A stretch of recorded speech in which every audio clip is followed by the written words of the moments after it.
इसमें कोई दो राय नहीं है। देश में जिस तरह की परिस्थितियां बनी हुई हैं, चुनाव लगातार लड़े जा रहे हैं और जिन चुनावों के अंदर वोट ऑफ परसेंटेज की कोई उम्मीद नहीं कर सकता, अगर भारतीय जनता पार्टी वो वोट ऑफ परसेंटेज लाती है, चाहे वो हरियाणा का चुनाव हो, चाहे वो महाराष्ट्र का चुनाव हो और अभी हाल ही के अंदर जो बिहार का चुनाव हुआ है, इन चुनावों को देखते हैं तो ऐसा लगता है कि क्या केंद्र की सरकार वास्तव में ये तीसरा मैंडेट उनके लिए जनता ने तय किया था। वोट की चोरी को बहुत साफ तौर पर राहुल गांधी जी ने देश के सामने उजागर किया। किस प्रकार से नेगेटिव वोटिंग्स हुई, किस प्रकार से एक एक व्यक्ति का 25-25, 50-50 जगह पे वोट डल रहा है, किस प्रकार से जो है वोटों को मोबिलाइज किया जा रहा है। तो मैं समझता हूं कि वोट चोरी की कार्रवाई जिस प्रकार से चल रही है, इसे सिर्फ कांग्रेस पार्टी या कुछ दल मिलकर के नहीं रोक पाएंगे।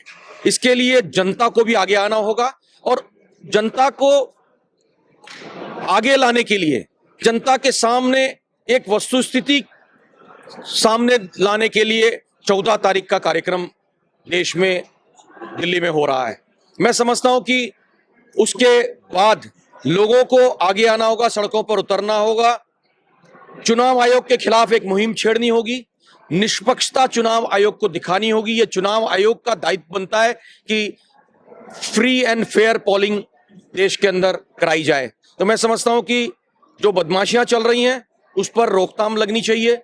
लोकतंत्र में मेरे वोट का अधिकार मुझे है, अगर मेरे वोट को कोई और डाल देता है या मेरे वोट को डालने ही नहीं दिया जाता और मेरे नाम को वोटर लिस्ट से उड़ा दिया जाता है, तो मैं समझता हूं कि इससे बड़ा कुठाराघात देश की जनता के लिए और कुछ नहीं हो सकता है। जो बाबा साहेब भीमराव अंबेडकर साहब ने जो एक सपना दिखाया था पूरे देश के सामने, जो संविधान की संरचना उन्होंने की थी, उस संविधान के साथ में खिलवाड़ होगा और लोकतंत्र के खिलाफ जो है ये मुहिम भारतीय जनता पार्टी की है।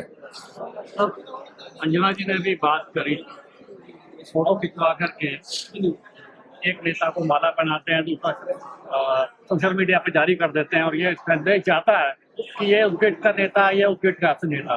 तो कांग्रेस निचले स्तर पे इस गुटबाजी को खत्म कर पाएगी या उसके लिए जो नया आपका संगठन सृजन अभियान हुआ है, इसके अंदर किस तरह से इसके लिए एक ऑब्स्टेकल पैदा करने का देखिए, संगठन सृजन कार्यक्रम जो है ये एक अभियान के रूप में, एक कैंपेन के रूप में पूरे देश में राहुल गांधी जी ने और मल्लिकार्जुन खड़गे साहब ने चलाया।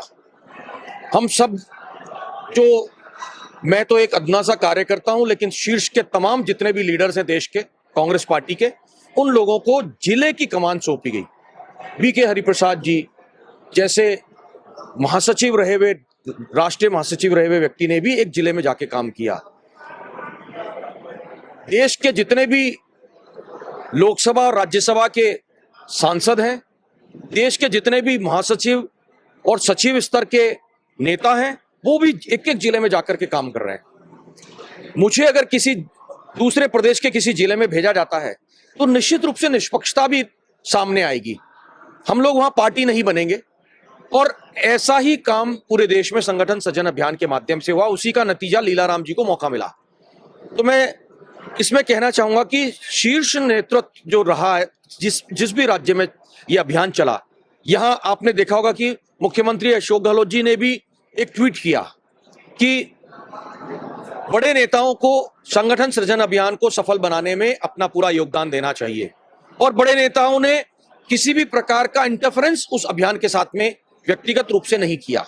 उनकी कोशिश रही कार्यकर्ता जाएं, मिलें, अपनी बात को रखें, फीडबैक, सजेशंस और जो इनपुट्स कार्यकर्ताओं के, नेताओं के और पदाधिकारियों के सामने आए, जनप्रतिनिधियों के सामने आए, अलग अलग सोशल सोसाइटीज के, सिविल सोसाइटीज के जो सामने आए, जो एनजीओस के हम लोग जो है चर्चा की, आप प्रेस के साथियों से भी जो है, जो पर्यवेक्षक एआईसीसी से नियुक्त होकर आए प्रभारी, उन लोगों ने बातचीत की और उसके पश्चात तमाम जो पैरामीटर्स थे, अनगिनत पैरामीटर्स हैं जिनको हम लोगों ने देखा है और कई जगहों के ऊपर निर्णय के अंदर अगर ऐसा व्यक्ति भी सामने आ रहा है जिसने पिछले कुछ सालों के अंदर पार्टी विरोधी गतिविधियों में अगर भाग लिया और उसे निष्कासित करने की कार्रवाई अगर पार्टी ने करी, प्रदेश ने और राष्ट्रीय नेतृत्व ने, तो उन लोगों को रोकने का काम भी इस संगठन सृजन अभियान ने किया है कि भले ही वो जो है इस संगठन सृजन अभियान के माध्यम से जिलाध्यक्ष बनने के लायक हो,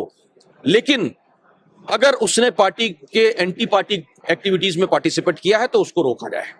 तमाम चीजों को ध्यान में रख करके और इस तरह से निर्णय लिया गया जो कार्यकर्ताओं की जिले की आवाज हो, और बड़े नेताओं ने अपना कोई इंटरफेरेंस इसके अंदर नहीं रखा। कोशिश ये रही, कोई अगर ये कहता है कि इस फलाना नेता ने इसे बना दिया, उसने बनवा दिया, ऐसा नहीं है। राय हमसे ली गई थी, उस राय को कितना महत्व राष्ट्रीय नेतृत्व ने दिया वो एक अलग चीज है। तो मैं समझता हूं कि एक अच्छा अभियान है, इससे निश्चित रूप से गुटबाजी कम होगी।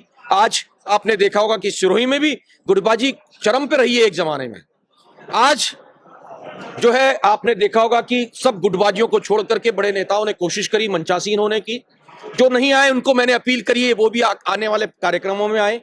आने वाले वक्त के अंदर हम किस तरह से तीनों विधानसभाओं को और लोकसभा को जीते, ये लक्ष्य होना चाहिए। संगठन की मजबूती ग्रास रूट पर, बूथ स्तर पर किस तरह से हो, उसमें सबका समायोजन हो, ये सोच जो है मैं समझता हूं कि हमारी होगी और आने वाले वक्त में उसी सोच के साथ में काम करेंगे। नियुक्ति जो की गई, आपने कहा कोई हस्तक्षेप बड़े नेता का नहीं, तो क्या ये आशा करें सिरोही जिले के कार्यकर्ता कि आपके नए जिला अध्यक्ष आप लोगों के बड़े नेताओं के हस्तक्षेप के बिना कार्यकर्ताओं के काम करने में आगे रहेंगे? बिल्कुल रहेंगे। मैं एक बात कहना चाहूंगा, जब लीलाराम जी और ऐसे कई मेरे यूथ कांग्रेस के साथ में रहे हुए कई साथी जिलाध्यक्ष बने हैं देश भर, राजस्थान भर में, चाहे वो शिशुपाल जी हैं, चाहे उससे आगे अपन देखते हैं किशोर जी को मिला है, या कोटा में हम देखते हैं, हम चित्तौड़ में देखते हैं। ये यूथ कांग्रेस के मेरे तमाम साथी रहे, कोई मेरे जिलाध्यक्ष रहे, कोई मेरे साथ में प्रदेश में कार्यकारिणी में रहे, या जिन्होंने जिले के लेवल पे काम किया।